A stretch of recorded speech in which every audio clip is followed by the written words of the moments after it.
Aşkım. Bak Angie, otur. Bak ne buldum ya. 100 Türk lirası. Belki bu param ya. Ne diyorsun ya? Ben gerçek para ne de biliyorum. Herkes biliyor. Para gerçek bu. Bu da para.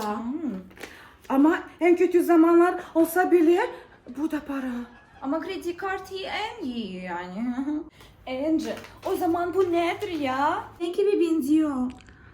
Bence bu bir konser, bilet konser bu acaba. Benim Ahmet bilet aldığı zamanı orada sıra yazıyor 25 gibi ama burada yazıyor Türkiye Cumhuriyet Merkezi Bankası değil ama bak.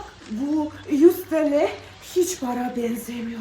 Marinka, biraz düşünmem lazım. Evet Angie, sen çok akıllısın ya. Dur anlatayım.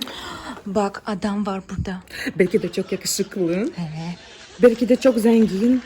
Bak gitar da var. Sanat insan %100. Angels ben anladım. Bu kafa ne kadar güzel çalışıyor valla. Vay. Bu ne biliyor Niye? musun? Niye? 100 Türk lirası yazıyor. Belki bu fakir parası. Gel bakalım.